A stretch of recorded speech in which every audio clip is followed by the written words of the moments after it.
Daniel didn't even have the decency to look ashamed. He walked into that gala like he owned the room, his hand resting on the lower back of a woman half his age, laughing at something she whispered in his ear. The same laugh Madison had once thought belonged only to her. And then he saw her. He didn't flinch, didn't look away. He smiled that slow, deliberate smile and steered his date directly toward the center of the room, making sure every person in that ballroom had a clear view of exactly what he'd traded Madison Baker in for. Not love, not loyalty, just a younger face and a cleaner slate. While Madison stood frozen at the edge of the room, holding a glass of champagne she could no longer taste. If this story moves you, hit subscribe and follow Madison's journey all the way to the end. Drop your city in the comments. I want to see how far this story has traveled.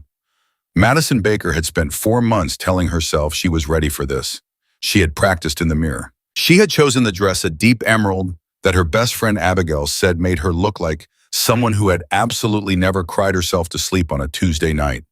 She had done her hair. She had eaten dinner so she wouldn't drink on an empty stomach, because she was a responsible adult making responsible choices. She had rehearsed the way she would hold her chin when she entered a room and the exact tone of voice she would use when someone asked her how she was doing. Fine. Really well, actually.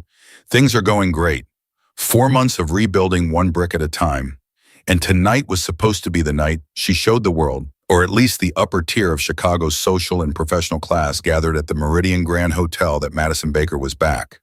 She was not in fact back. She was standing near the east entrance of the main ballroom, half hidden behind a floral arrangement the size of a small car, watching her ex-fiancé work the room like a man who had never done a single wrong thing in his life. Daniel Whitmore was good at that. He had always been good at that, at appearing, at occupying space with total confidence, as though the universe had personally installed him in whatever room he chose to walk into. Madison had once found that quality magnetic. Watching him now from 6 feet away and behind an armful of white orchids, she found it nauseating. His date, a tall brunette in a silver dress that probably cost more than Madison's monthly rent, was laughing again. Daniel bent slightly to say something near her ear, and the woman touched his arm like she was confirming he was real, like she still couldn't quite believe her luck. Madison knew that feeling. She'd had it once. She didn't have it anymore. "You're doing that thing," said a voice behind her. Madison turned fast enough to slosh a drop of champagne over her fingers. Abigail Cho was watching her with the particular expression she reserved for moments when she had been right about something and was trying very hard not to say so.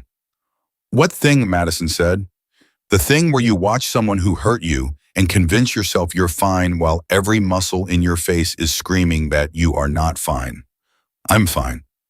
"You have a white-knuckle grip on that champagne glass." Madison consciously relaxed her fingers. "I'm fine," she said again. "I knew he might be here. This is his crowd too. I prepared for this." "You prepared for seeing him from across a large room. You did not prepare for him to make direct eye contact and then steer his girlfriend toward the most visible spot in the building. He didn't do that on purpose." Abigail gave her a look that said very clearly that Daniel Whitmore had absolutely done that on purpose. Madison looked away. The ballroom was full, 300 people, maybe more, all in formal wear, all holding drinks, all performing the specific kind of relaxed socializing that people in this tax bracket had been doing since childhood. The Harrington Foundation Gala was one of the most prominent charity events in Chicago. Children's education.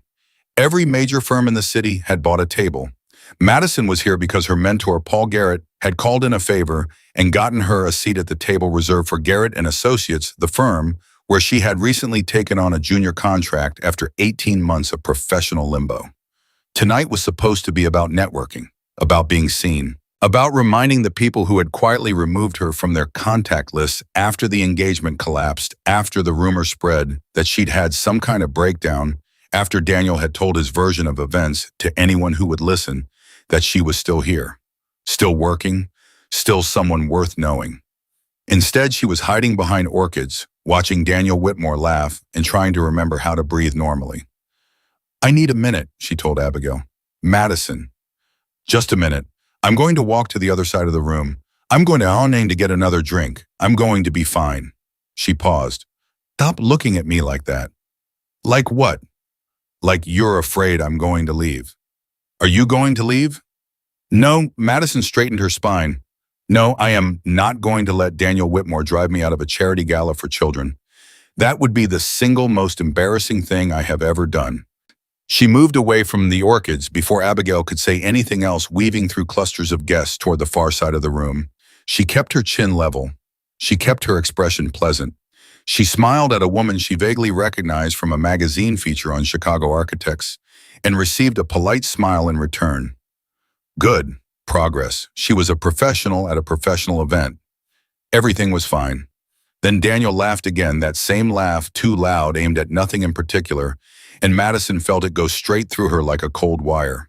She turned without thinking, looking for somewhere to go, anywhere that wasn't here, and nearly walked directly into a man standing alone near the edge of the open bar. She caught herself just in time, steadying against the edge of a high-top table, and looked up. He was tall.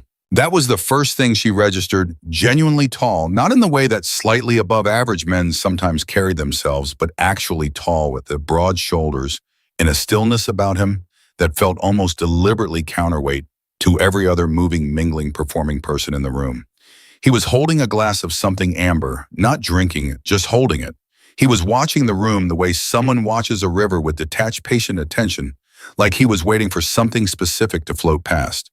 He had dark hair, a jaw that looked like it had been constructed with some kind of structural intent, and he was wearing a suit that Madison, who had spent years developing her eye for material and cut, recognized immediately as extraordinarily expensive. Not flashy, just quietly, unimpeachably right. He hadn't noticed her yet. Behind her, she heard Daniel's voice again, clearer now, headed in her direction. And this is the project I was telling you about, the Harrington renovation. Madison actually consulted on the early concept, but we ended up going in a different direction. Her stomach dropped to the floor. He was talking about her work, to his girlfriend, walking toward her. In approximately 15 seconds, she was going to have to stand in front of Daniel and his date and listen to him explain in that carefully casual tone how her professional contributions had been useful, but ultimately not quite right. She was going to have to smile. She was going to have to be gracious. She was not going to be able to do that. Without any conscious decision on the part of her higher brain functions, Madison stepped forward, touched the arm of the tall stranger, and said with absolute conviction, "Oh my God, it's so good to see you." The man turned. He looked at her hand on his arm. He looked at her face. Something shifted in his expression, not surprise, exactly, more like recalibration, like he was running a very fast calculation. "It's been so long," Madison continued, her voice bright, her smile enormous, her internal monologue consisting entirely of, "What are you doing? What are you doing? What are you doing? I almost didn't recognize you with—" She made a vague gesture, "the hair." The man's hair was in no way different from any reasonable expectation of a man's hair. He seemed to understand this. Something moved at the corner of his mouth. "It has been a while," he said. His voice was low, calm, the kind of voice that expected rooms to quiet down when it spoke. Madison felt a fraction of her panic release, just a fraction, because he hadn't immediately said, "Who are you? Please let go of my arm." And that meant she had approximately 30 seconds to figure out what came next. "You look great," she said. Have you been in town long?" "Just a few days," he said, going along with it in a way that struck her as either very generous or very curious, and she didn't have time to figure out which. "Madison," the voice came from directly behind her. She turned slowly because she had no choice. Daniel Whitmore was standing 2 feet away. His date was at his side, looking mildly interested. Daniel's eyes moved from Madison to the man beside her, and something flickered across his face, recognition, she thought, or the beginning of it, because the tall stranger was apparently someone worth recognizing. "Daniel," Madison said, "Hi. I didn't expect to see you here." His tone was pleasant. It was always pleasant. That was the worst part. "You look well?" "Thank you." She heard herself say the words from somewhere slightly outside her own body. "You too." A beat of silence. The worst kind, the kind that invited filling. The man beside her filled it. "Jackson Reed," he said, extending his hand to Daniel. Smooth, easy, like this was exactly the conversation he had expected to be having. "Good to see you again." Daniel shook his hand with the particular eagerness of someone who has just been acknowledged by a person they very much want to impress. "Of course, absolutely great to see you. This is my girlfriend, Camille." Camille shook Jackson Reed's hand and said something gracious. Daniel smiled at Madison with the specific smile of a man who was relieved to see her looking good and slightly disappointed she didn't seem more upset. "Are you working on the Harrington project?" Daniel asked Jackson, his voice carrying that deliberate casualness again. "I'm involved, yes," Jackson said. "Fantastic. Madison actually did some early concept work on—" "I know," Jackson said. "That's actually how we know each other." Madison kept her face perfectly still. Daniel absorbed this. "Right," he said. "Right, of course." He smiled at Madison again this time with something underneath it that she didn't want to examine.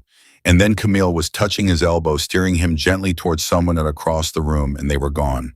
Madison stood very still for 5 full seconds. Then she turned to Jackson Reed, whom she had never met in her life, and said quietly, "I am so sorry." He looked at her. "For what?" "For," she gestured vaguely at the space Daniel had just occupied, "for using you as a human shield. He was coming toward me, and I panicked, and I grabbed you, and I told you we knew each other, and none of that is true, and I'm genuinely actually sorry." He was quiet for a moment. "How do you know it isn't true?" he said. She stared at him. "We might know each other," he said, his tone perfectly reasonable, completely unhelpful. "From somewhere." "Do we?" "No," he said. And now that thing happened at the corner of his mouth again, not quite a smile, but the outline of one, the suggestion. "But I thought the conversation had enough going on without adding that detail." Madison let out a breath. It came out slightly unsteady. "Why did you play along?" He considered this. "You looked like you needed it." "That's—" She stopped, started again. "That's either very kind or very strange." "Could be both," he said. He looked back out at the room, easy, unhurried, like a man with nowhere better to be and no particular need to be impressive about it. "Who is he?" "My ex-fiancé." "Ah." "We were engaged for 2 years. He ended it 8 months ago. It was—" She caught herself. "You don't need to know all of this." I asked. "You asked one question. The answer was ex-fiancé. The rest is just oversharing to a stranger at a party." "True," he said. He took a sip of the drink he'd been holding all along. "What did he do?" Madison turned to look at him fully. "Why do you assume he did something?" "Because you hid behind a flower arrangement for 10 minutes before deciding to talk to me instead." People don't hide from breakups. They hide from something specific that happened inside a breakup. The accuracy of that landed somewhere behind her sternum. "He told people I had a breakdown," she said before she entirely decided to. "After the engagement ended. He told his friends, some of our mutual colleagues, he implied that I was unstable, that the relationship ended because he couldn't rely on me, and because he has more connections in this industry than I do, and because people generally believe the version that comes first that became the story." She paused. "I didn't have a breakdown. I was devastated, and I took some time, and that's not the same thing." "No," Jackson said. It isn't. I worked for 2 years to get back to where I was before. And tonight was supposed to be the first time I walked back into this world and reminded people that I'm still here." She looked at the spot where Daniel had been standing. "And then he walked in with a 24-year-old and started referencing my work as a stepping stone in his career trajectory." "That's a specific kind of cruelty," Jackson said. "He doesn't know he's doing it," she said. "That's the part that used to drive me insane. He genuinely thinks he's being gracious, acknowledging my contributions, being a decent ex." She shook her head. "He's not, but he thinks he is." Jackson was quiet. Then, "What do you design?" The shift caught her off guard. "Interior spaces, commercial primarily. Corporate lobbies, hospitality. I specialize in environments where the design is supposed to communicate something specific about whoever owns the space." "What does it communicate?" "Depends on the client. Some want authority, some want warmth. Some want to walk into their own conference room and feel like they've already won." She paused. "The bad ones want all three." Something changed in his face. "What do the good ones want?" "Honesty," she said without hesitation. "The best clients I've ever had wanted their space to tell the truth about them. Not the performed version, the real one." He looked at her for a moment in a way she couldn't quite categorize. "That's a rare thing to be good at," he said. "Are you in design?" she asked. "No, What are you in? He seemed to consider how to answer this. Development, acquisition. I own things and then try to figure out what to do with them. That's a very vague job description. It's a very vague job, he said, and that near smile returned. What's your name? Madison Baker. Jackson Reed. I know, she said. You introduced yourself to Daniel. Right. He glanced out at the room, then back at her. How are you doing, Madison Baker actually doing? She looked at him. No one had asked her that tonight. Not like that, not with that particular directness, not with the expectation of a real answer. I'm better than I was 6 months ago, she said. I'm worse than I was 2 hours ago before he walked in. She took a breath. But I'm still here. I didn't leave. I said I wouldn't leave and I didn't, so… She lifted her glass. Minor victory. More than minor, Jackson said, and he sounded like he meant it. Across the room, she saw Abigail watching, her eyebrows raised. Madison gave a small, private shake of her head that meant, I'll explain later, and turned back to Jackson. I should let you get back to… She started. I wasn't doing anything, he said. I was standing here waiting for the part of the evening where I could reasonably leave without it being noticed. You were going to leave early. I was planning to, yes. Then why are you still here? He looked at her for a beat. Because the conversation got interesting. Something in Madison's chest did a thing she wasn't ready to examine, so she didn't. She picked up a small plate from a passing tray instead and tried to look like a person who was simply having a normal conversation at a normal event, not a person who was experiencing several unexpected things simultaneously. Tell me about the Harrington project, Jackson said. The pivot was smooth enough that it took her a second to catch up. What about it? You did early concept work on it. That's what Daniel said. Is it true? She looked at him. Yes, about 14 months ago. Before everything, she stopped. Before I went freelance. Why? Because it's a significant project.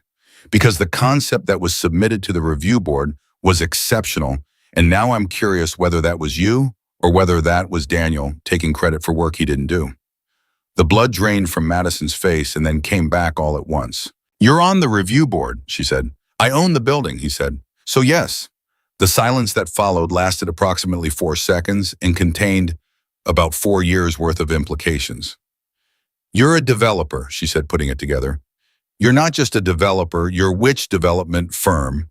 Reed Enterprises, he said. Reed Enterprises.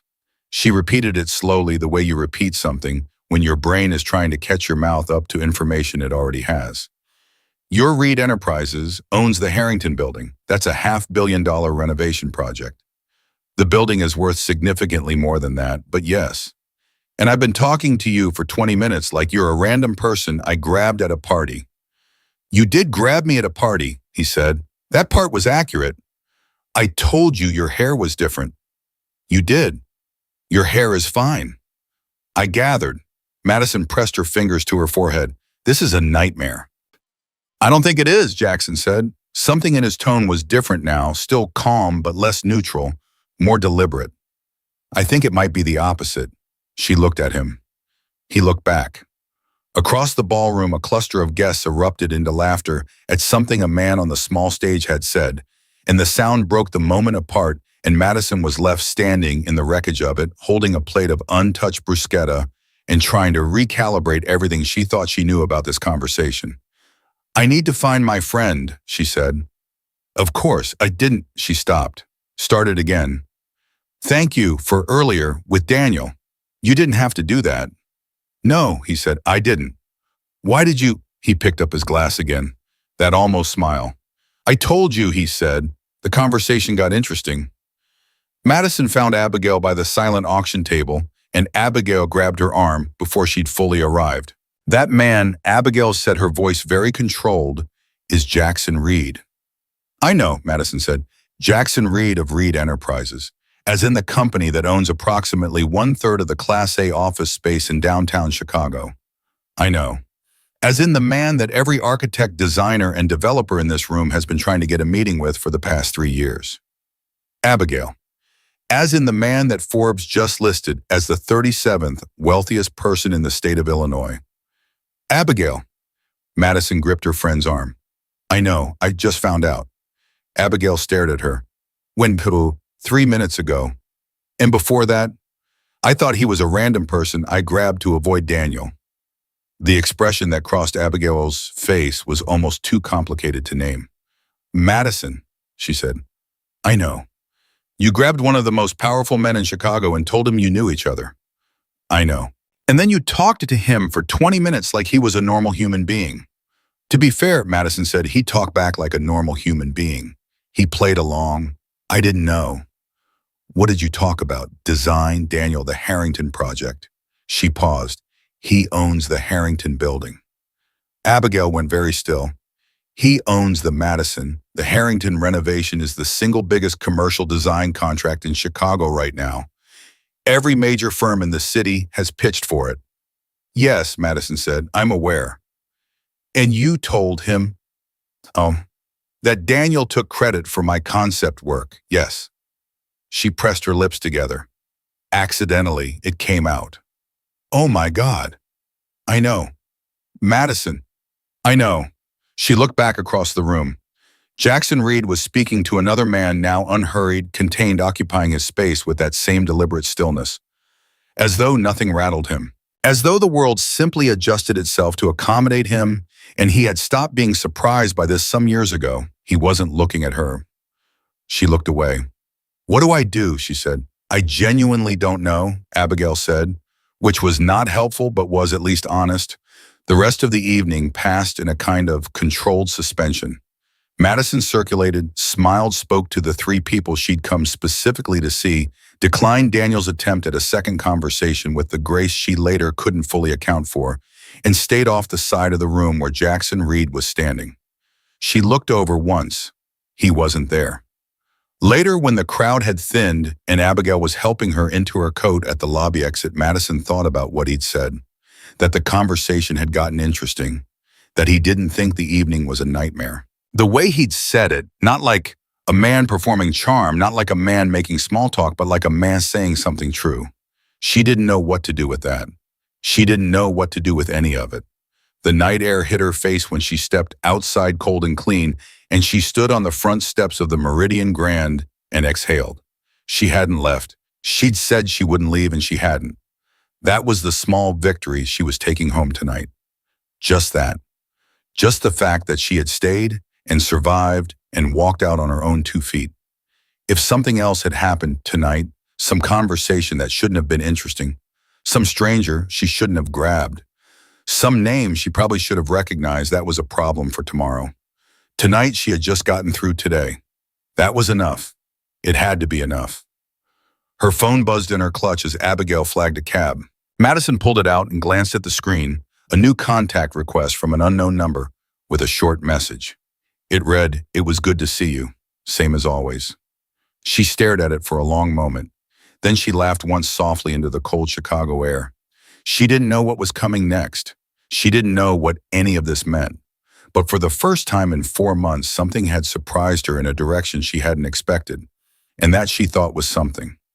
Madison did not sleep. She told herself she would. She told herself she was a grown woman who had survived worse things than one strange conversation at a charity gala, and that the appropriate response to an unexpectedly interesting evening was to go home, wash her face, drink a glass of water, and sleep the sleep of someone who had handled herself well under pressure. She had handled herself well under pressure. Mostly. The part where she grabbed a billionaire and told him his hair looked different was perhaps not her finest moment, but she had recovered. She had been relatively articulate. She had not cried, which was the bar she had set for the evening, and she had cleared it. She did not sleep. She lay in the dark and looked at the ceiling and thought about the way Jackson Reed had said the conversation got interesting, not as a compliment, not as a line, as a fact stated plainly the way he said everything, like a man who had edited the performance out of his speech sometime in his 30s and never put it back in. She thought about the message. It was good to see you, same as always. She had not responded to it. She had turned it over in her mind about 40 times since she'd gotten home, drafting and deleting responses, and then ultimately done nothing, which felt cowardly, but also felt correct. She didn't know what she was responding to. She didn't know what he'd meant. She didn't know anything about Jackson Reed, except that he owned half of downtown Chicago that he'd played along with her completely transparent panic maneuver without blinking. And that when he looked at her, really looked at her the way people rarely do, at events where they're also managing 6 other conversations, simultaneously, she'd felt it in a place she hadn't felt anything in a long time. That was inconvenient. She filed it under inconvenient and tried to sleep. She failed. By 6 in the morning, she was at her drafting table with cold coffee working on a mood board for a hospitality client in the West Loop. By 8, she had convinced herself the gala was simply a strange evening that meant nothing and would go nowhere, and that she had more important things to think about. By 9:17, an email arrived in her professional inbox from a sender she didn't recognize, with a subject line that read, Harrington Building Design Consultation Inquiry. Madison stared at it for a long time before opening it. The email was from a woman named Priya Nair, identified in her signature as Senior Project Coordinator, Reed Enterprises. It was polite, precise, and entirely professional. It requested Madison's availability for a preliminary consultation regarding the interior design scope of the Harrington Building renovation. It mentioned that her name had been put forward by a senior stakeholder as someone whose aesthetic approach and design philosophy might be well suited to the project's goals. It offered 3 time slots the following week and asked her to confirm at her earliest convenience. It did not mention Jackson Reed by name. It did not need to. Madison read the email 4 times. Then she picked up her phone and called Abigail. Abigail answered on the second ring, which meant she'd been waiting. Tell me you already know, Madison said. About the Reed Enterprises email. Yes. Priya Nair see the Garrett firm as a professional courtesy since you're currently contracted there. Paul called me 20 minutes ago. A pause. Madison, this is the Harrington project. I know what it is. Every major design firm in the city has been trying to get a seat at that table for 8 months. And you got an invitation the morning after accidentally using the building's owner as a social shield. I know how it looks. How does it look to you? Madison pressed her fingertips against her temple. It looks like either a genuine professional opportunity or a man using his resources to pursue a woman who caught his attention, and I cannot tell which one it is. Could be both, Abigail said. The echo of Jackson's voice saying exactly that hit Madison somewhere unexpected, and she pushed it aside. If I go to this meeting, she said, and it turns out to be nothing but a pretext, then you've lost an afternoon and gained ammunition for an excellent story. If I don't go, then you've turned down the Harrington project because a man was kind to you at a party and you weren't sure of his motives, and you will think about that for the rest of your career. Madison was quiet. Go to the meeting, Madison. I haven't decided anything. Yes, you have. You decided the moment you read the email. Abigail's voice softened slightly. You worked too hard to walk away from something this significant because you're scared. And you know the difference between being scared and being right to be scared. Do I? Yes, you do. A beat. Reply to Priya, take the Tuesday slot, and then come to my office so we can actually look at what they're asking for. Madison was quiet for another moment. Then she reached for her laptop. She took the Tuesday slot. The weekend passed with the particular stretched out quality of days when you're waiting for something without admitting to yourself that you're waiting. Madison worked. She finished the mood board. She drafted 2 proposals, revised one sent the other. She went to the gym because Abigail had told her it would help her think more clearly, and it did. But what it helped her think more clearly about was the Tuesday meeting, which was not the intended effect. She did not look up Jackson Reed online. She lasted until Sunday afternoon. He was 41. He'd built Reed Enterprises from a single commercial property acquisition he'd made at 26, with money he'd earned doing things the profile article tactfully described as high-risk infrastructure consulting, which Madison suspected meant something more interesting than it sounded. The company had grown fast and strategically, not the splashy, press-friendly kind of growth that made people famous, but the quiet structural kind that made people powerful. He sat on the boards of 2 education nonprofits. He'd funded a scholarship program at his alma mater for first-generation students in engineering and urban planning. He had been photographed at exactly 4 public events in the past 2 years, and in every photograph, he looked like a man who had agreed to be there and was waiting for it to be over. There were no girlfriend photographs. There were no relationship rumors, not even the speculative kind that gossip columns traffic in when they have nothing real to report. He was in his 40s, he was prominent, and he appeared to have managed his private life with a level of intentionality that Madison found either admirable or deeply mysterious, depending on the angle. She closed her laptop and did not think about it. She was a professional going to a professional meeting. That was all. Tuesday morning came with a gray sky and the kind of cold that meant the city meant business. Madison dressed carefully, not the way she dressed for the gala, which had been armor, but differently. Something that said she was here to work. Something that said she was good at what she did and she knew. But in whatever else was or wasn't happening in this situation, that part was not in question. Reed Enterprises occupied the top 4 floors of a glass tower on Michigan Avenue. The lobby was exactly the kind of space Madison evaluated.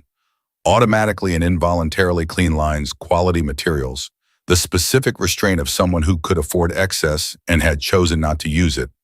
She noted it, filed it, told herself it was just professional observation. Priya Nair met her at reception, a composed woman in her early 30s with a sharp efficiency that Madison respected immediately. She walked Madison to a conference room, offered coffee, and produced a project brief that was comprehensive enough to make Madison forget briefly everything that wasn't the project. The Harrington renovation was extraordinary in scope. An 11-story building in the Loop, acquired by Reed Enterprises 8 months ago, undergoing a full gut renovation from structural to surface. The ground floor was retail and a lobby.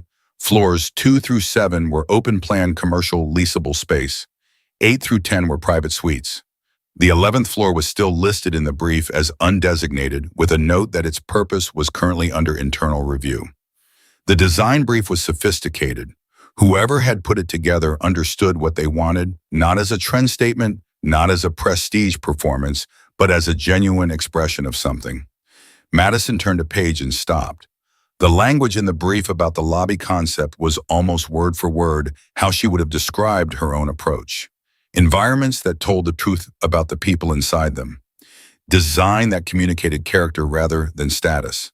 She read it twice. It felt less like a coincidence and more like a document written by someone who had taken notes. Ms. Baker. She looked up. Priya was watching her. Sorry, Madison said. This brief it's very specific. Mr. Reed wrote most of it himself, Priya said. He usually doesn't, but he had particular clarity on this project. Madison absorbed that. When was this written? Priya glanced at the file. The final version was submitted internally last Thursday. Thursday was 2 days after the gala. Madison set the brief down carefully. The door at the far end of the conference room opened. Jackson Reed walked in.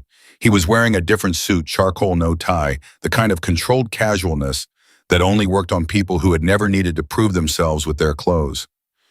He looked exactly as he had at the gala, which was to say, he looked entirely at ease with himself in a way that should have been irritating, but somehow wasn't. He looked at Madison. Something moved in his expression. Not surprised, because she had the strong impression that Jackson Reed was not often surprised by things he had arranged, but something warmer, more human. Madison, he said, thank you for coming. Mr. Reed, she said. A fraction of something shifted in his face at the formality. He sat down across the table and nodded to Priya, who stood and moved toward the door with the clean efficiency of someone who had done this before.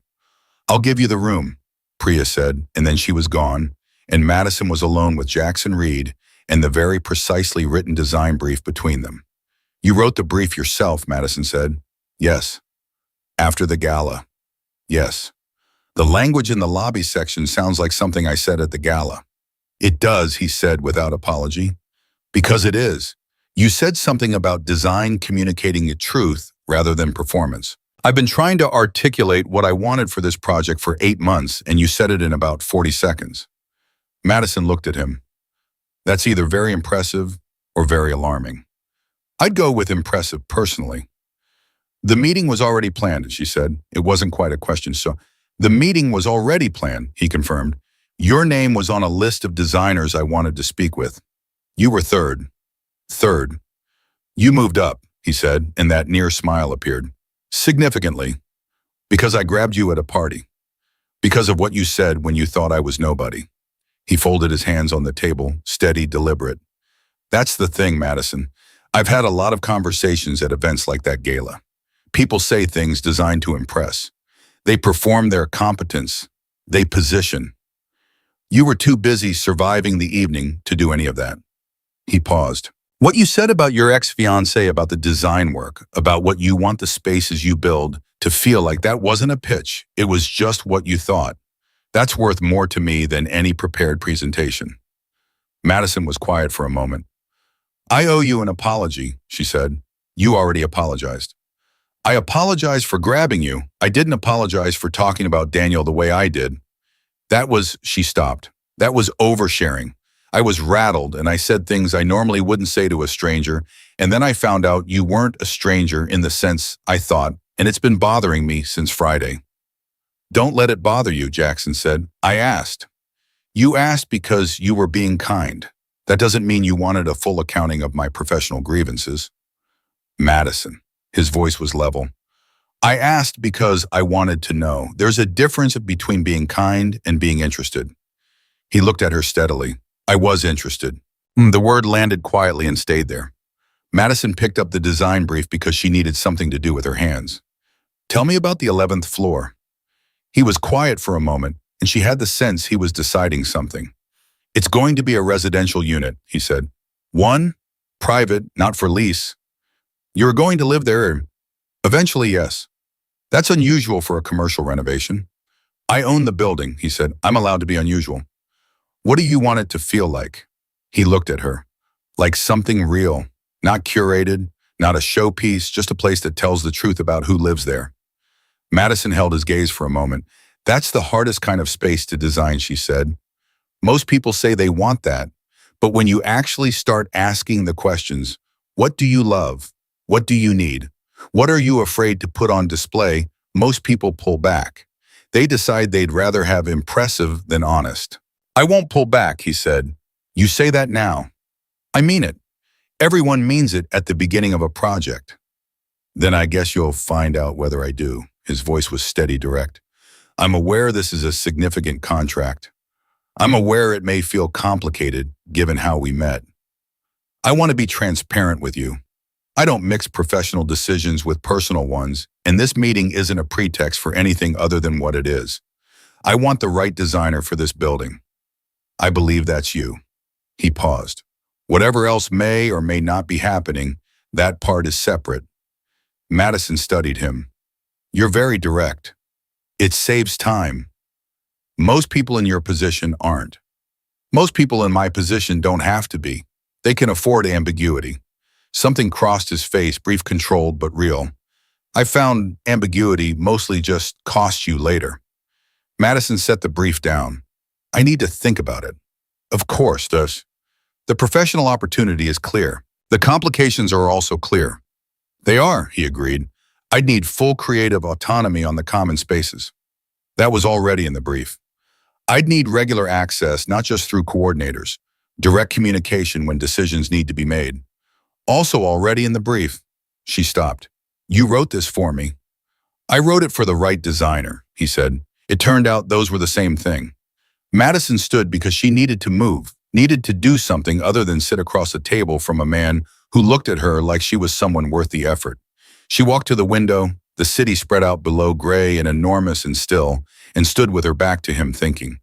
She thought about Daniel, about what Daniel had told people, about the version of herself that had existed in other people's mouths for the past 8 months, fragile, unreliable, a cautionary tale whispered at industry events. She thought about the 4 months of rebuilding brick by brick in the gala, and hiding behind orchids, in the split-second panicked decision that had led her here. She thought about what Jackson had said, about wanting spaces that told the truth. She turned around. I'll give you my decision by Thursday, she said. He nodded. Thursday. She picked up her bag. She was almost to the door when he said her name and she stopped. What he told people, Jackson said quietly, about you being an unstable, about the breakdown that wasn't a breakdown. His voice didn't shift in tone or temperature, but something underneath it did. That was a specific kind of damage to do to someone, and I want you to know that the people in this industry who matter, the ones you actually want at your table, can tell the difference between someone who had a hard year and someone who isn't trustworthy. He paused. You should know that if you don't already. Madison stood in the doorway and looked at him. She didn't have the right words. She wasn't sure there were right words for that. So she just said thank you and left. She made it to the elevator. She made it through the lobby, past the clean lines and quality materials she'd noted on the way in. She made it outside into the gray cold, and then she stood on the sidewalk and put her hands in her pockets and took 3 slow breaths. Abigail was waiting for her at the coffee shop 2 blocks over. Madison slid into the chair across from her and said nothing for a moment. How was it? Abigail asked. He wrote the design brief himself, Madison said, after the gala, using things I said when I thought he was nobody. Abigail stared at her. He said my name was already on a list. He said I was third and I moved up significantly. Madison wrapped both hands around her coffee cup. He gave me full creative autonomy.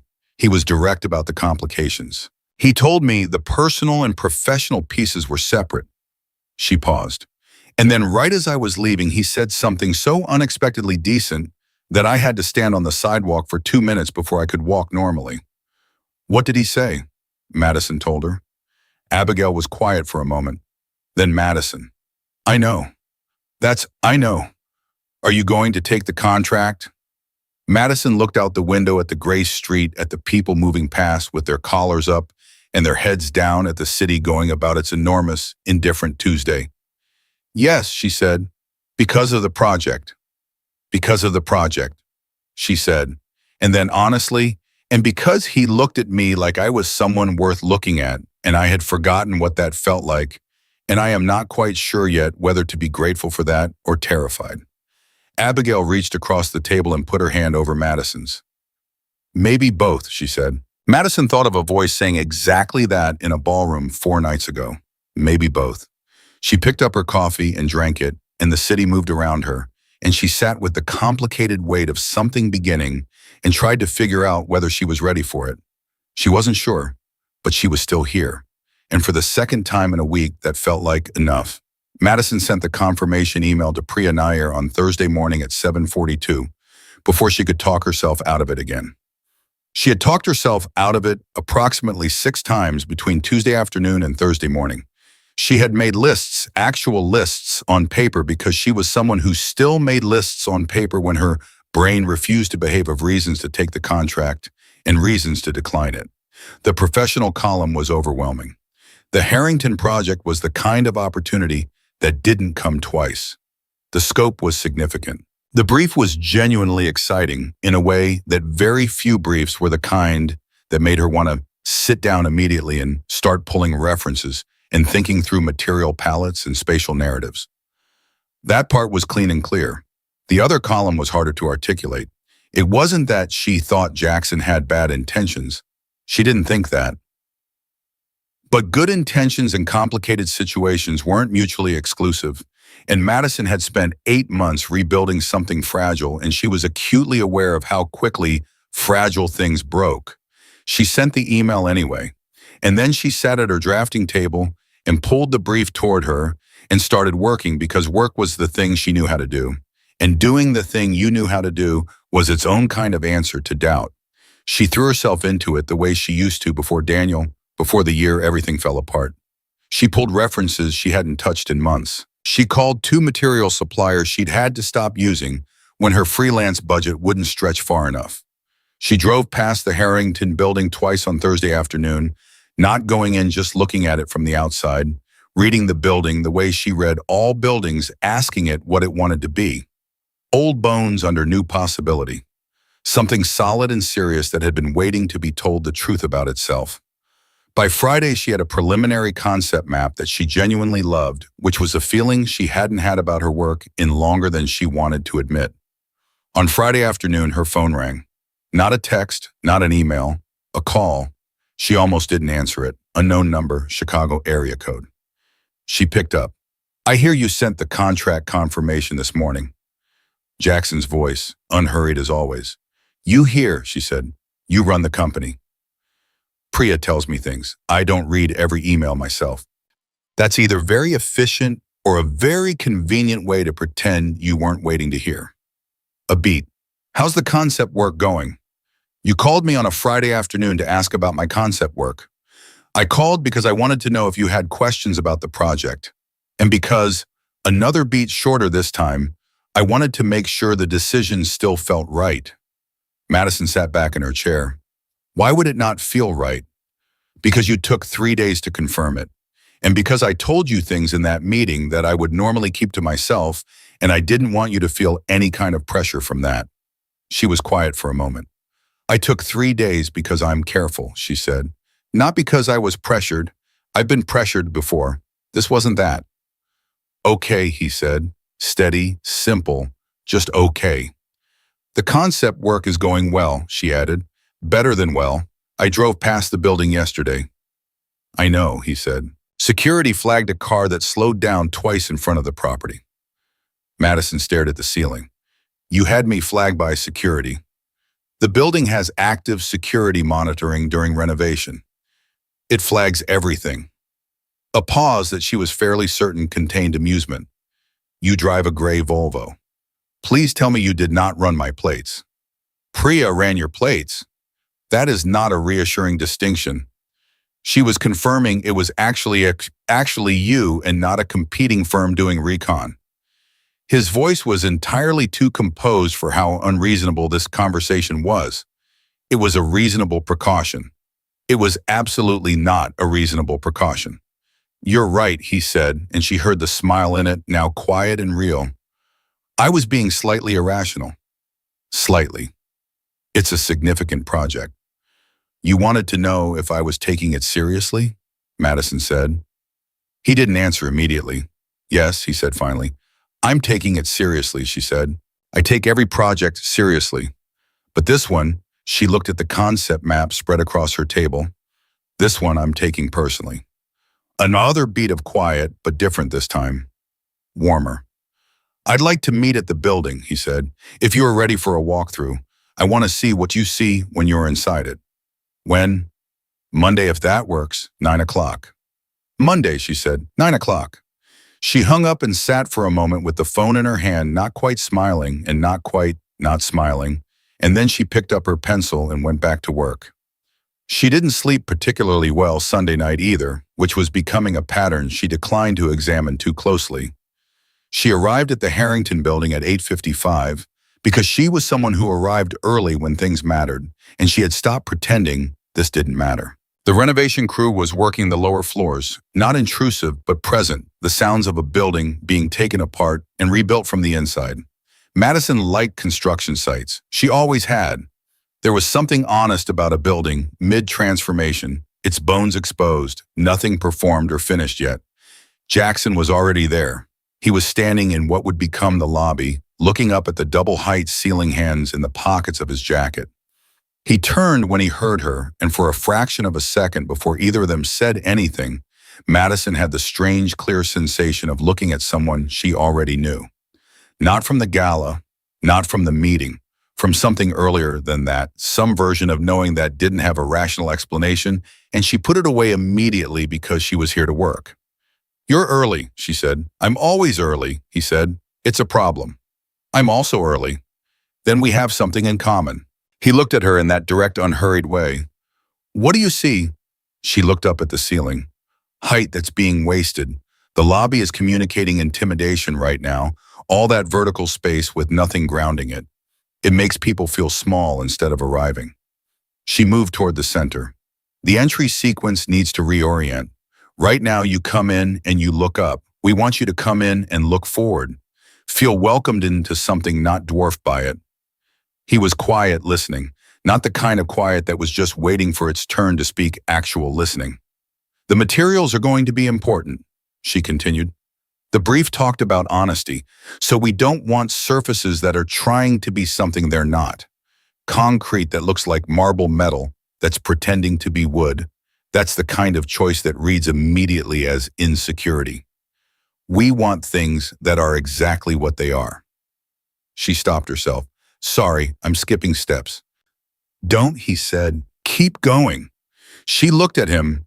He was watching her with an expression she was beginning to recognize, focused, genuinely interested, the same expression he'd had in the conference room. And she realized at the gala when she'd first started talking, and hadn't yet known he was anything other than a stranger. She kept going. They walked the building floor by floor. She had not expected to spend 3 hours there. She had expected one, maybe 1.5. But each floor produced new conversations, and the conversations kept going somewhere she hadn't predicted. And Jackson Reed had she discovered gradually with a feeling she could only describe as reluctant delight at extremely specific opinions about space. Not aesthetic opinions, or not primarily.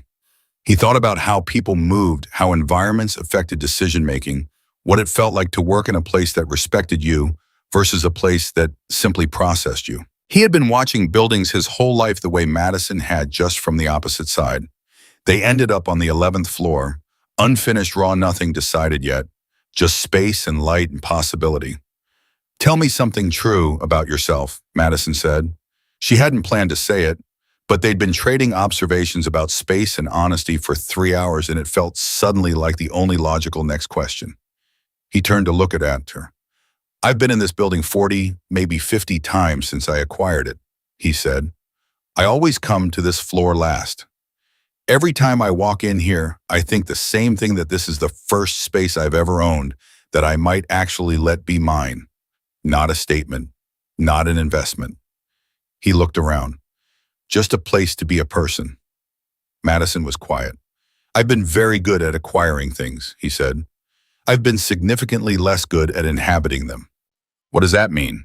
"It means I own a 7-bedroom house in Lincoln Park that functions primarily as a place where mail arrives." He paused. "It means I've spent 20 years being very intentional about my work and substantially less intentional about my life." "What changed?" He looked at her. "I turned 41 and I had dinner alone on my birthday, and I looked around the restaurant and thought that I had built a great deal of impressive infrastructure around a life that I hadn't actually started living yet." He said it without self-pity, just the flat honesty of someone reporting a fact they had already processed. "That was 8 months ago." "8 months ago," Madison said, "when you acquired this building." "Yes." She studied him. "You bought a building because you were lonely." "I bought a building because I needed something to build toward," he said. "There's a difference." "Is there?" "I'll let you know when I figure it out," he said. And that was so unexpectedly honest that Madison laughed, a real one, not the social kind. It came out before she could manage it, and Jackson looked at her when she laughed like it was something he wanted to memorize. She stopped laughing. Her phone buzzed in her jacket pocket. She ignored it. It buzzed again. She pulled it out with the intention of silencing it. The name on the screen was Daniel. She stared at it for a full second, and whatever had been in her face a moment ago left it. Jackson noticed. She saw him notice, and she couldn't decide whether to be irritated by how little she could hide from this man or simply resigned to it. "I have to take this," she said. It was a lie, and she knew it, and she told it anyway. She stepped away from him to the far side of the empty floor and answered. "Madison." Daniel's voice was pleasant. It was always pleasant. "I heard you're doing a consultation for Reed Enterprises." She should have known. This industry was small, and the circles overlapped everywhere. "That's correct." "On the Harrington project." "Also correct." "Wow. That's great," he said in a tone that meant something different than the words. "That's a huge project. I'm really glad you're getting opportunities like that." A pause. "I actually wanted to reach out because our firm is also involved in a peripheral capacity. We're doing some exterior work on the property, and I thought it would be good to, coordinate rather than have it be awkward." Madison's grip tightened on the phone. "There's no awkwardness on my end, Daniel." "Of course not. Of course not. I just wanted to be proactive." Another pause. "How well do you know Jackson Reed?" The question was so deliberately casual that the deliberateness screamed. "We met at the gala," Madison said. "I'm doing a professional consultation." Right, right. He's a serious player, you know. People have gotten in over their heads with him before, not because he's a bad person. That qualifier dropped like a small grenade, just because he's very focused on outcomes, and sometimes the people around him they realize too late that the relationship was primarily useful to him. A manufactured pause. "I know you've had a hard year, and I wanted to make sure you have all the information." Madison stood very still. "That's very thoughtful," she said in a voice so controlled it could have cut glass. "I have to go." She hung up before he could say anything else. She stood on the empty 11th floor and breathed slowly, because the thing that Daniel had just done, the specific, precise thing he had just done, was plant a seed. It was what he was good at. He didn't make accusations. He expressed concern. He didn't say she was being naive. He said he wanted her to have all the information. And the seed he just planted was this, that Jackson was using her. That whatever this was, the brief, the walkthrough, the way he looked at her was transactional, strategic. That she was a pawn in something larger and would eventually figure it out too late. She knew it was manipulation. She knew it, and she could still feel the seed trying to take root. She walked back across the floor. Jackson was watching her. "Everything okay?" he asked. "Fine," she said. And then, because she had apparently developed a reflex for honesty around this man that she hadn't consented to, "No, not entirely." She looked at him. That was Daniel. He's doing exterior work on the Harrington property and wanted to coordinate. Jackson's expression didn't change. He also wanted to warn me that you're the kind of person who uses people and moves on." Silence. "He said it more diplomatically than that," she added. "I imagine he did," Jackson said. "He seems like a diplomatic man." "He is," Madison said. "That's what makes him effective." Jackson looked at her steadily.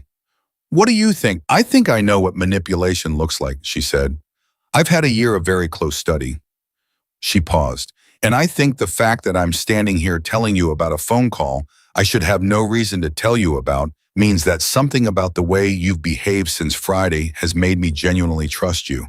And I don't entirely know what to do with that." Something moved in Jackson's face, something deeper than the composed surface he wore with most of the world. "Madison," he said. "I'm not finished," she said. "I also think that Daniel knows me well enough to know exactly which doubt to plant. And the doubt he planted is the one I already had, that this is more transactional than personal. And I don't want that doubt to be the thing that makes my decisions, because Daniel has already made too many of my decisions. So I'm telling you because I want you to know, and because I need to say it out loud to make it smaller." The honesty of it landed between them raw and serious. Jackson was quiet for a long moment. "The first time I heard your name," he said, "was 11 months ago. Someone sent me a portfolio review of 3 designers they thought might be right for the Harrington project. Your work was in it. I looked at it for about 10 minutes and then I called back and said I wanted to meet with you specifically." He paused. "Priya scheduled an outreach 3 weeks ago. You never responded." Madison stared at him. I don't have any record of."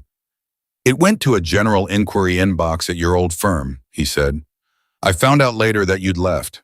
That was 2 weeks before the gala." He watched her face. "I did not go to the Harrington Foundation event to find you. I went because I sit on their education committee. When you grabbed my arm and told me my hair was different, I had no idea you were Madison Baker." She was very still. "When you told me your name," he said, "I went to the bathroom and stood at the sink for about 90 seconds processing the coincidence." "You seemed completely calm," she said faintly. "I'm good at seeming completely calm," he said. "It's one of my less useful skills." Madison sat down on the windowsill because her legs had decided to take a brief break from their primary function. "You already wanted to work with me?"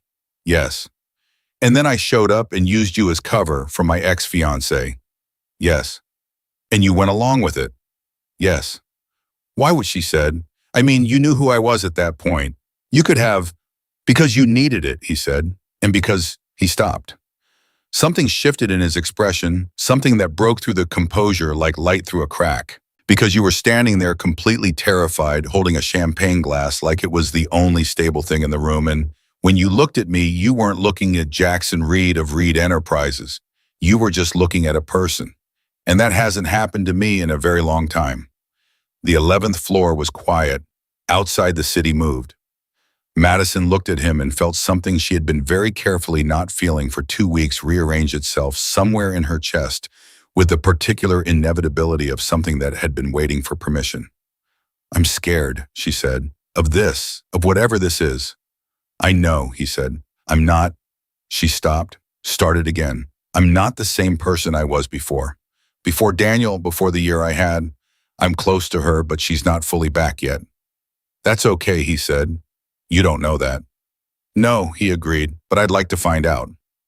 She looked at him for a long moment. He looked back. Neither of them moved, and the space between them was charged with everything they'd both said, and the weight of what was still unsaid. And Madison thought about design, about the theory she'd built her whole career on, about spaces that told the truth, and thought that this was exactly that.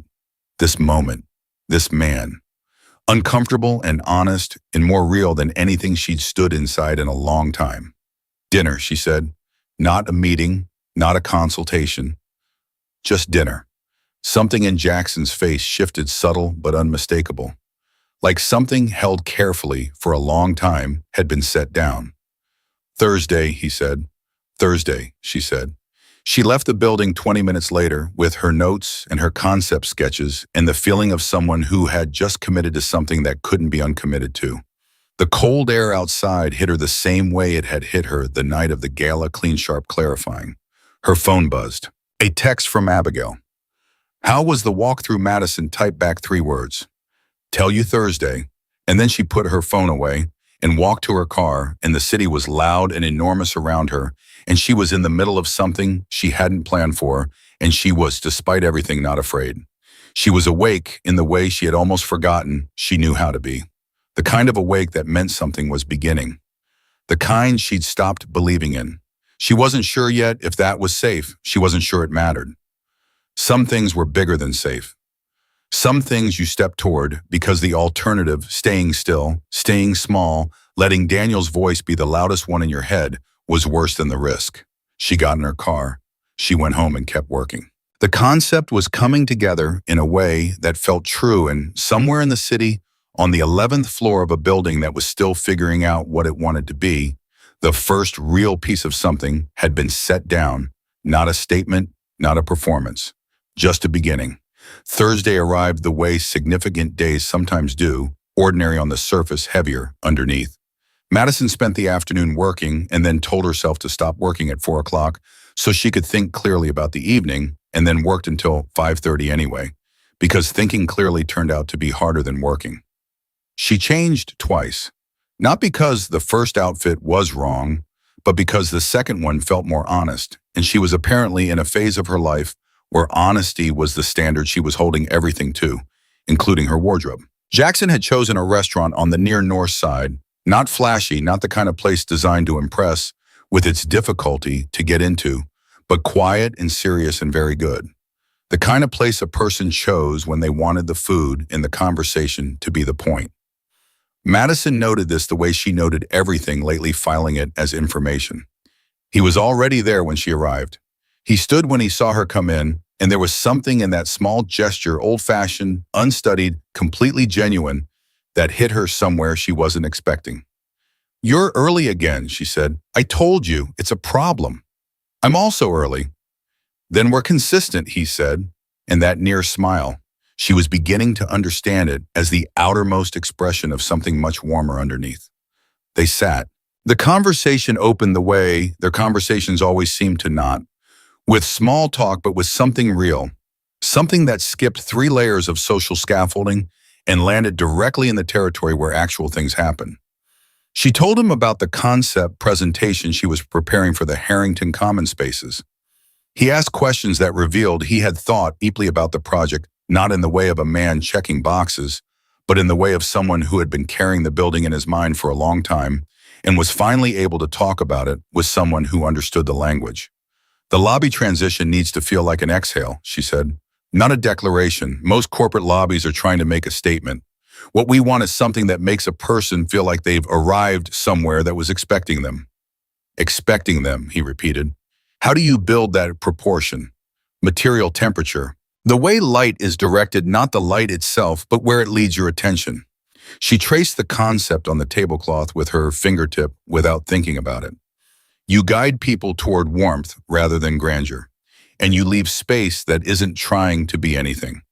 Some of the best rooms I've ever designed had more negative space than positive. Silence in architecture. He watched her. "You love this." "More than most things," she said. Then catching herself, "Sorry, I go too far sometimes." "You don't," he said. "That's not going too far. That's what it looks like when someone is actually good at what they do and knows it." He paused. It's rare. Most people perform expertise. You just have it. She met his eyes across the table. You say things very directly. I told you, it saves time. It also makes it hard to deflect. That's generally the intent, he said. She looked down at her glass. Daniel used to tell me I cared too much about work, that I talked about it too much, that it made me seem... She stopped herself. Sorry, I don't need to bring him into this. You can, Jackson said. He's part of the story. He's not a part I want to keep telling. Then tell me this part, Jackson said quietly. What did he say? It made you seem like... Madison was quiet for a moment. Then difficult, intense, hard to be in a relationship with. She said it plainly the way you said things that had already lost their power to hurt you almost. He said that when I got passionate about a project, I disappeared. That the woman he'd fallen in love with was warm and present, and the woman I became when I was deep in work was someone else, someone he couldn't reach. That's a very specific accusation, Jackson said. It's also not entirely untrue, she said.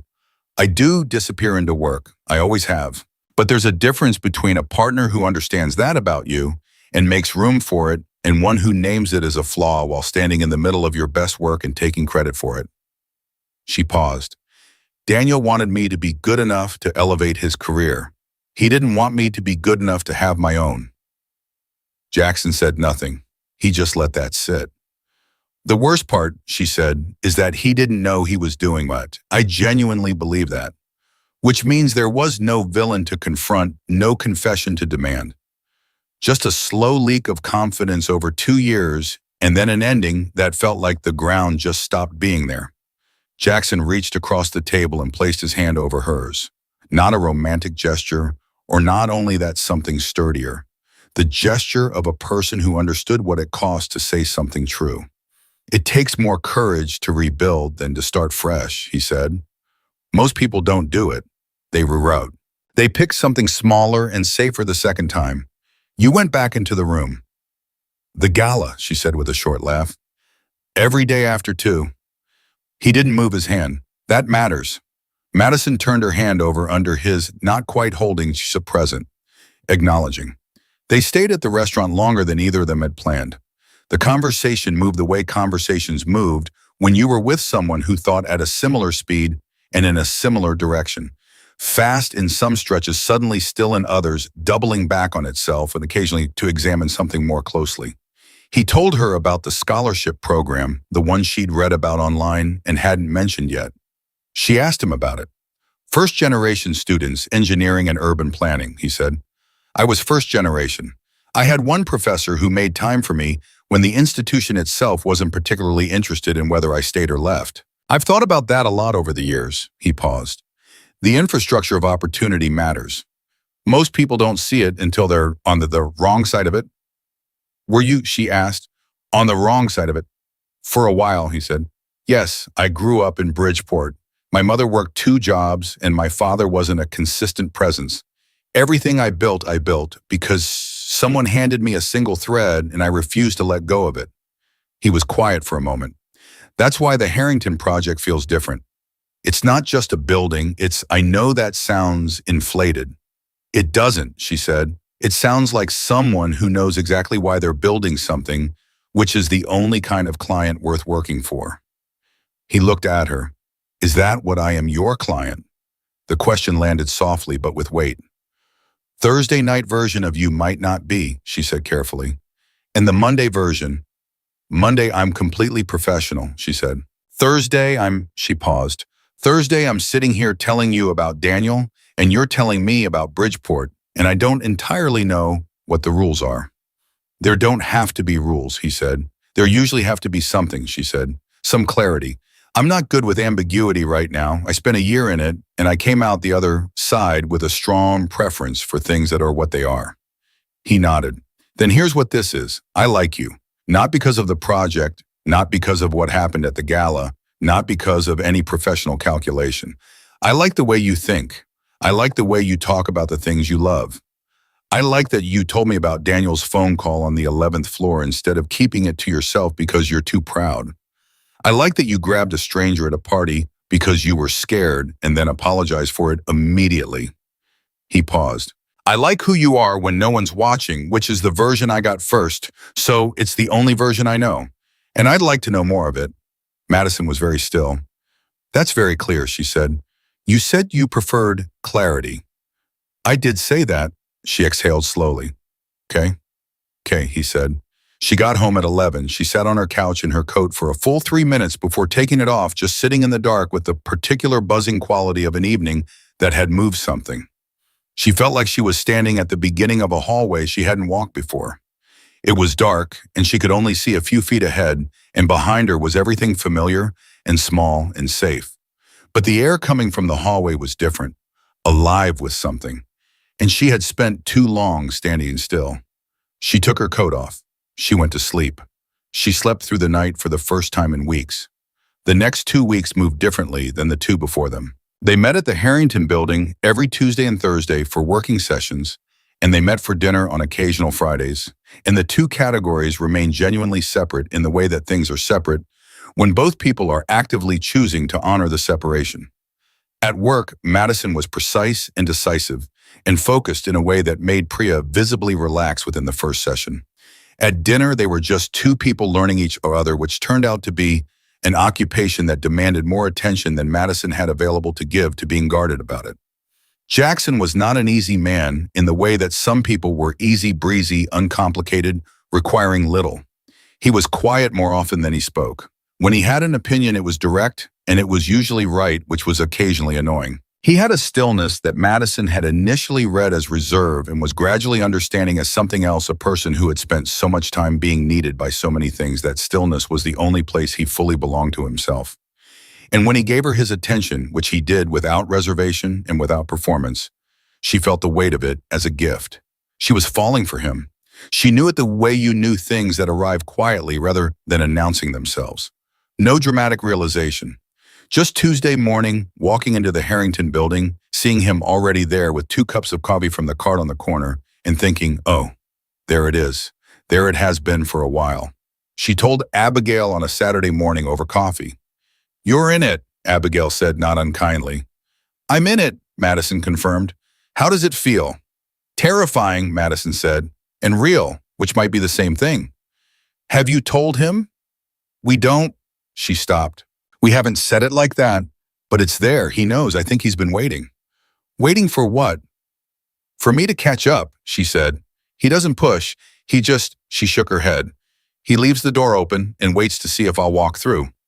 Abigail wrapped both hands around her mug. And will you? I think I already have, Madison said. I just haven't said it out loud yet. She didn't get the chance to say it out loud on her own terms. On a Tuesday morning, 3 weeks after their first dinner, Madison arrived at the Harrington building to find the atmosphere wrong. She felt it before she understood it, something taut in the air.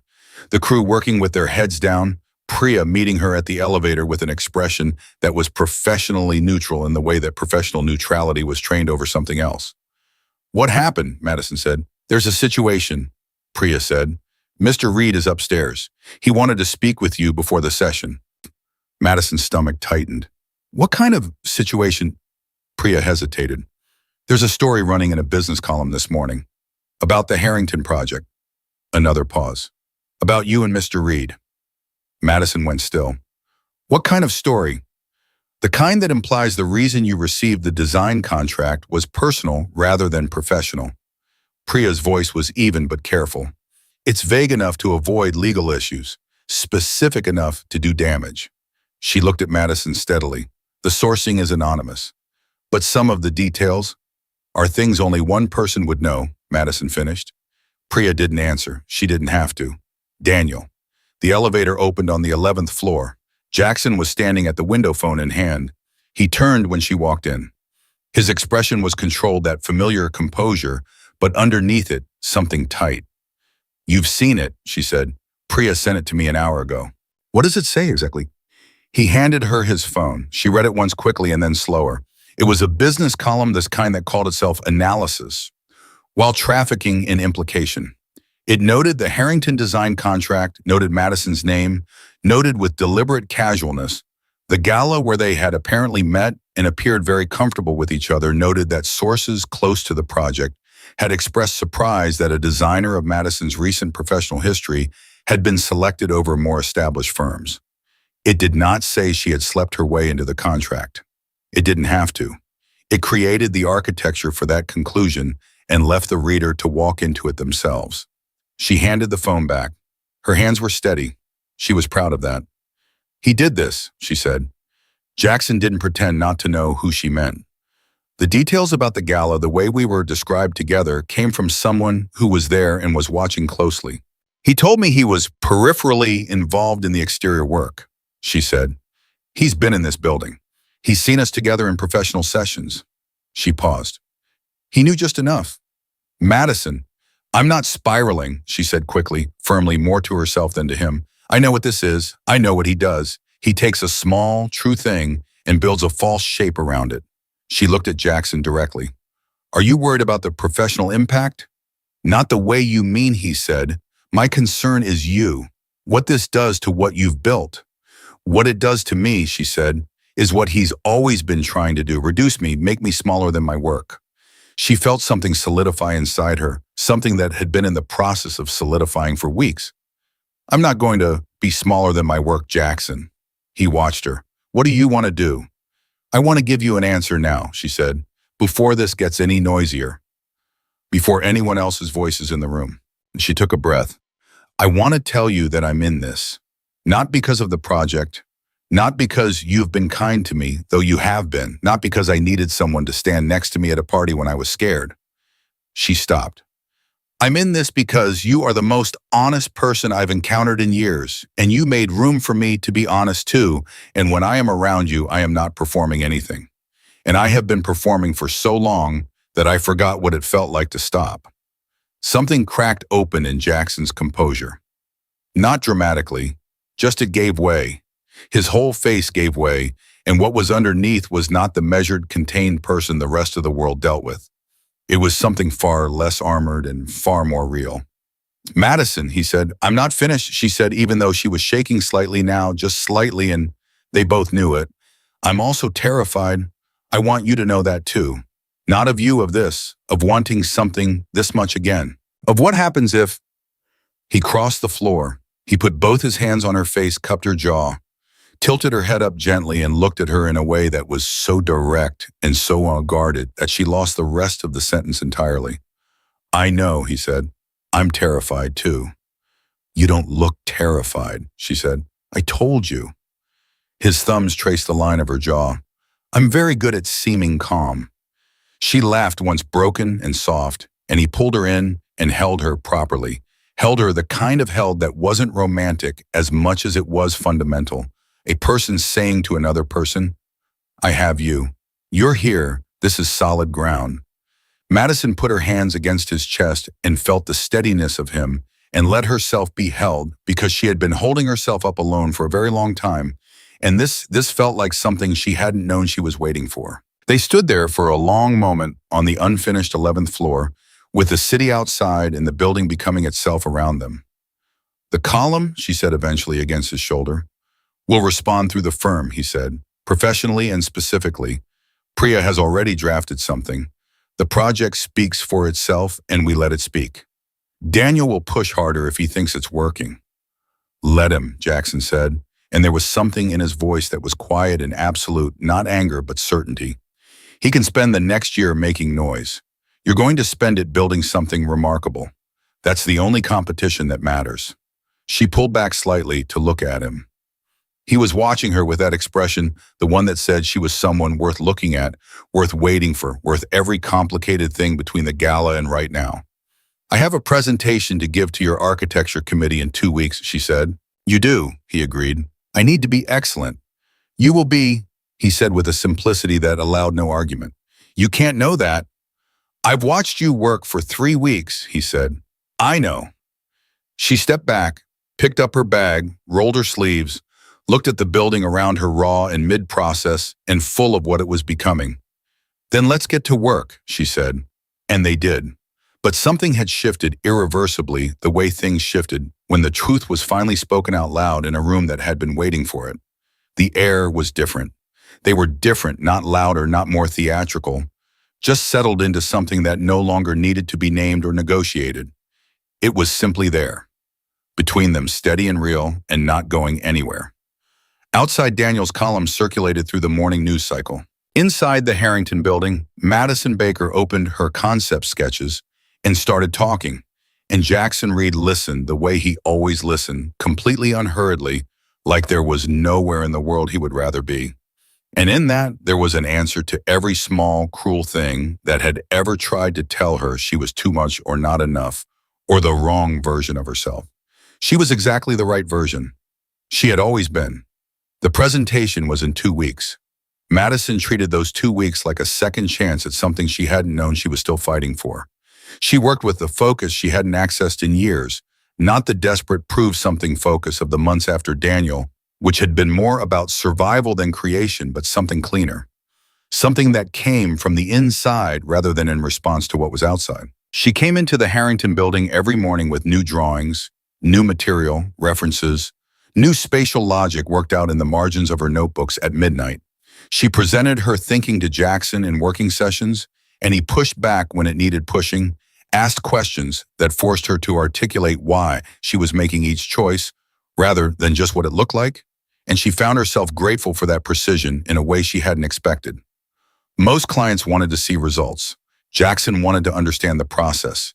It made the work better. It made her better. The column Daniel had planted continued to circulate at the low level. Such things did pass around in certain professional circles, commented on by people who had opinions they hadn't earned. Priya's response had been clean and factual. Madison's work had been under review by Reed Enterprises before the gala. Her selection was based on a comprehensive evaluation process. The project merits would speak for themselves. It was the right response. It closed nothing because things like that never fully closed, but it held the line. Madison found out that Daniel's exterior contract with the Harrington project had been quietly terminated 2 days after the column ran. No announcement. Drawing just a revised vendor list with his firm's name absent from it. She asked Jackson about it directly because she was someone who asked things directly now. "Did you pull Daniel's contract because of the column?" she said. They were at the building 5th floor reviewing the open plan spatial flow. Jackson didn't look up from the drawing she'd given him. "I pulled it because the firm's exterior proposal had 3 significant specification errors that my engineering team flagged 2 weeks ago. I was already reviewing it." Jackson, he looked up. The column accelerated a decision that was already being made on professional grounds. "That's a very precise answer." "I gave you the accurate one," he said. "You can decide what weight to give each part." She looked at him for a moment. "I don't need you to fight my battles." "I'm aware," he said. "That's not what I was doing. I was protecting the integrity of my building." He held her gaze. "Which happens to be your project." She didn't have a clean response to that, so she picked up her pencil and went back to work. But something settled in her chest, not dependency, not the relief of being rescued, but something better. The recognition of a person who understood exactly where the line was and stood behind it rather than in front of it. The presentation was on a Wednesday. The Reed Enterprises Architecture Committee was 7 people, 2 external consultants, 3 internal project leads, Priya and Jackson, who sat at the far end of the table and did not speak first. Madison had presented to rooms like this before. She knew the specific weight of a professional audience that had seen everything and was only here for the exceptional. She gave them exceptional. She had prepared for 90 minutes and ran to 2 hours and 10 minutes, not because she lost the thread, but because the questions were good and she answered them fully and the room kept asking. She walked them through the lobby, concept the entry sequence designed around arrival, rather than intimidation, the material palette built on honesty over performance, the negative space that made the positive space matter. She walked them through the common floor logic and the way movement through the building built relationship between people rather than reinforcing hierarchy. She walked them through floors 8 through 10 and saved the 11th for last because the 11th was still incomplete in the brief and she had taken a risk. She had designed it anyway. Not presented as final, presented as a possibility, a series of spatial ideas about what it meant for a home to tell the truth about the person living in it. She had taken what Jackson told her on that floor, and she had built it into something. She talked about the first-generation kid from Bridgeport who had spent 20 years acquiring things and had finally found a building he wanted to inhabit. She didn't say his name. She didn't need to. Everyone in the room knew whose floor it was. Jackson at the far end of the table was very still. When the presentation ended, the room asked its final questions, exchanged looks that meant things Madison couldn't fully decode from where she was standing, and then Priya walked her to a waiting area and said the committee would be in touch. Madison sat in the waiting area and breathed. 22 minutes later, Priya came back. "They'd like to offer you the full design contract," she said. "All floors, including 11. Madison closed her eyes for exactly 3 seconds. "Thank you," she said. Then steadily, "Please tell them yes." She was putting her portfolio back in her bag when she heard Jackson behind her. "Madison?" She turned. He was in the hallway, jacket of the particular quality of contained intensity she'd learned to read as something breaking through. "The 11th floor," he said. "It was presumptuous," she said quickly. "I know, you didn't commission it. It was speculative. If you want to set it aside—" "You listened," he said. She stopped. "Everything I told you about that floor," he said. "Everything I told you on that first walkthrough, at dinner, in the spaces between the work, you heard it. All of it. And you built something out of it that I didn't know I was asking for." He paused. "How did you know to put the reading space where the morning light would hit it?" "Because you told me you used to do your homework by the east window growing up," she said. "Because you said it was the only quiet corner in a loud house." He was very quiet. "Good design listens," she said. "That's it. That's all I did." "That's not all you did," he said. "Not by a long measure."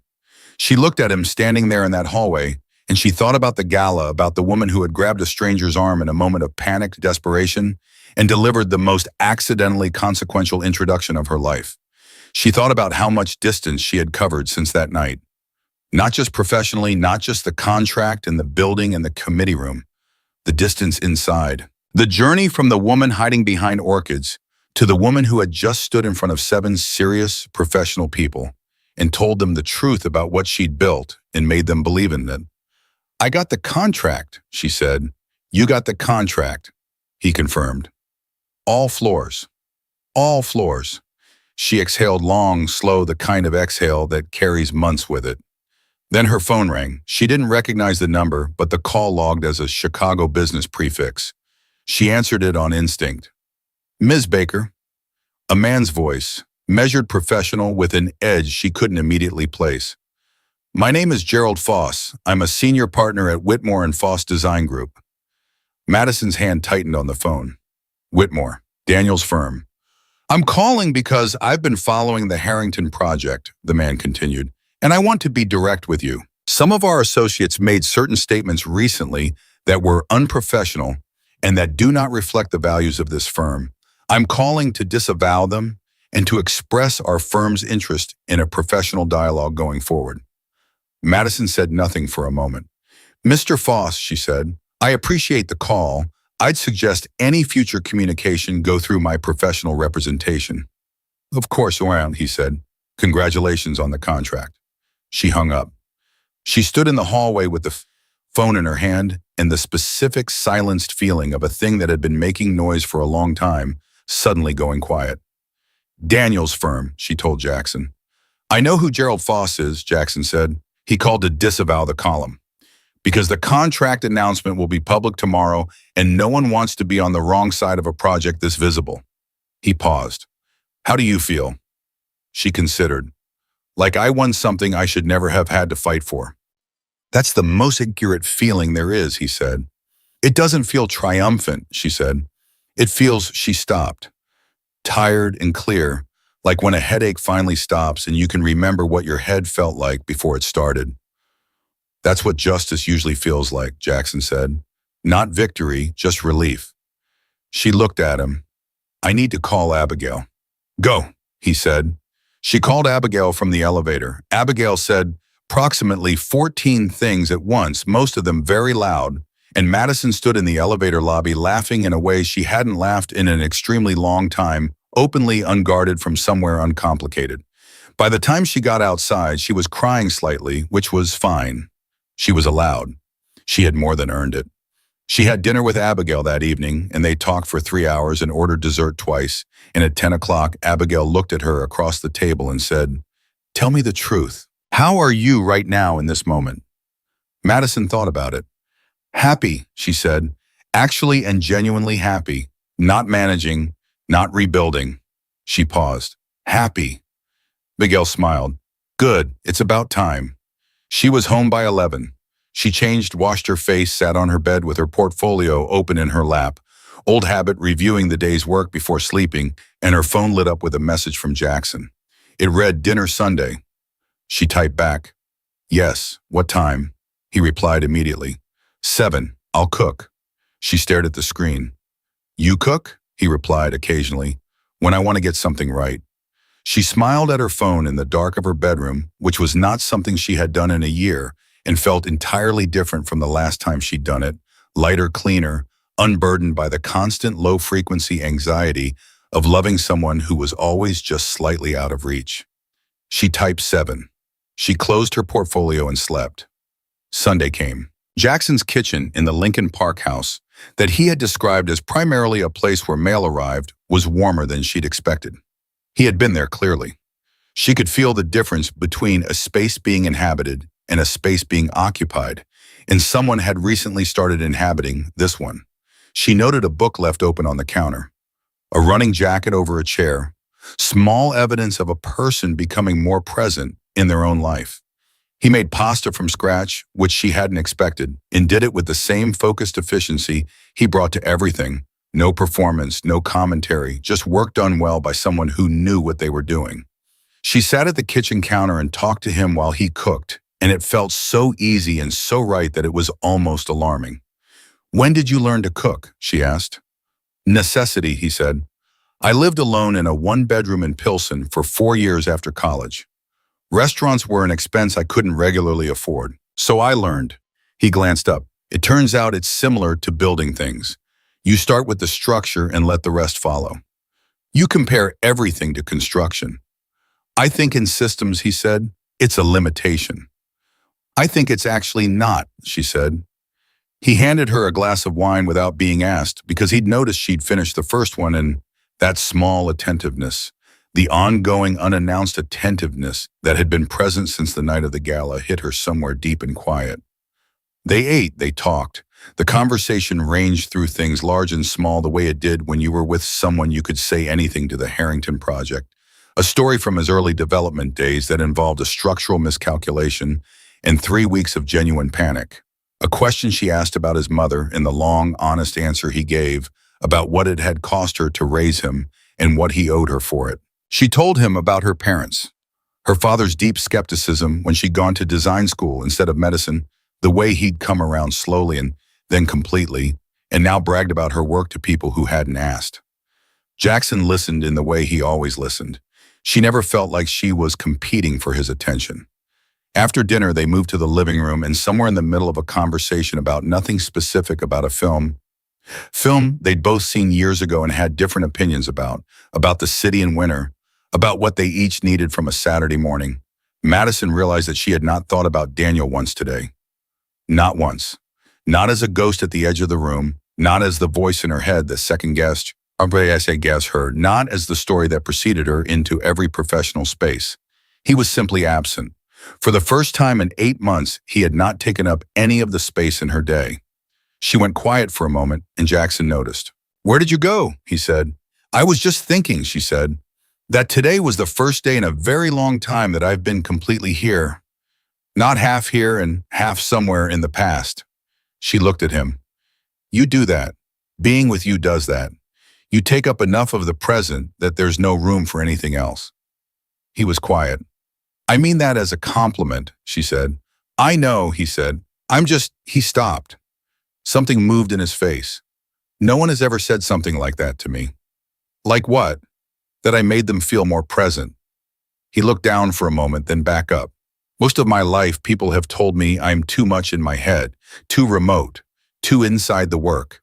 You're the first person who has made me feel like the way I'm built is enough." The word landed in the room, and neither of them moved. "You are enough," Madison said. "You are more than enough, Jackson." He looked at her for a long moment, and then he reached into the inside pocket of his jacket, which was hanging over the back of the chair beside him, and took out something small. He held it in his closed hand for a moment, and something in Madison went very still. I wasn't planning to do this tonight, he said. I've had this for about a week, and I've been trying to find the right moment. And I realized 10 minutes ago that I've been looking for the right moment when he gestured at the space between them. The dinner, the evening, the whole remarkable ordinariness of it is already the right moment because it's not a grand gesture. It's just us. He opened his hand. It was a ring. Simple, serious, beautiful in the way things were beautiful when they didn't try to be a single stone set cleanly in a band that had been designed to last, not to dazzle. I know the timeline, he said. I know what someone who hasn't known you very long is supposed to say about doing something like this. And I don't care. I have been paying attention to you since the moment you touched my arm at a party and told me my hair looked different. I have watched you rebuild something that most people would have walked away from. I've watched you work and listened to you think and sat across tables from you while you talked about the things you loved, and I have been absolutely certain about this for longer than is probably rational. He paused. I want to build the rest of this with you, not quickly, not recklessly, but deliberately, with intention, the way you build the things that last. Madison looked at him. Her hands were shaking. She pressed them flat on her thighs and looked at the ring, and looked at his face and thought about the gala and the orchids and hiding and the stranger she had grabbed in desperation who had said the conversation got interesting. She thought about the email on a Thursday morning in the Harrington Building's Bones in the 11th floor and a man telling her she'd gotten to him because she'd looked at him like a person when she didn't know who he was. She thought about what it cost to open again. She knew the cost. She had paid it once and the price had been a year of her life. She also thought about what it cost not to. About smaller and safer and the long, quiet life of someone who had decided that what they'd lost was the best they could expect. She had not come this far to decide that. Yes, she said, it came out without hesitation, without performance, without the careful management she had applied to almost every significant decision since everything had fallen apart. Just the plain truth of it. Yes, she said again, just to hear it again. Jackson, yes. He slid the ring onto her finger. His hands were steady where hers were not, and she was grateful for that, for the steadiness of him, for the way he had been steady in every room she'd needed someone to not shake. She looked at the ring on her hand and then at him, and he looked back at her the way he'd looked at her since the beginning, like she was someone worth the full weight of his attention. Not a project, not an acquisition, not a useful alliance. Just her. She thought of something he'd said once on the 11th floor of the Harrington Building about spending 20 years building impressive infrastructure around a life he hadn't started living yet. She thought about how a building could stand unoccupied for a long time, solid and sound, and full of possibility, waiting for the right person to walk in and recognize what it could be. She thought that they had both been that building in their own ways, and that whatever had happened at a charity gala for children's education, the panic, the stranger, the arm grabbed in desperation, the name she should have recognized, had been two buildings recognizing each other across a crowded room. She laughed once softly at the absurdity and beauty of how they had started, and Jackson raised an eyebrow. I'm thinking about the gala, she said. The hair comment, he said. Your hair is fine, she said. You've mentioned, he said.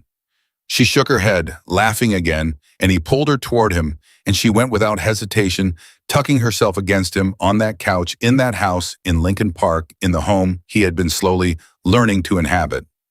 Outside, Chicago was doing what Chicago did, loud and cold and completely indifferent to any individual story moving through its streets. Inside, Madison Baker sat with the man she loved and looked at the ring on her finger and felt without qualification that she had arrived somewhere real. Not the triumphant return to society she had rehearsed in the mirror before the gala. Not the professional vindication of the Harrington contract. Not any of the versions of better she had chased through 8 months of hard, quiet rebuilding. Something that had no rehearsed version. Something she had not planned for. She had gone to that gala hoping to convince a room full of people that she was fine. She had not convinced them. She had done something better. She had grabbed a stranger's arm in the middle of a panic and stumbled directly into the truth of her own life, the work she was built for, the person she was meant to find, the version of herself that existed not in opposition to what she had lost, but entirely independent of it. That woman had always been there. She had just been waiting for a room honest enough to hold her. She had found it. She was in it, She was staying. Madison Baker had not just come back. She had arrived somewhere she had never been before, and it was better than anything she had left behind.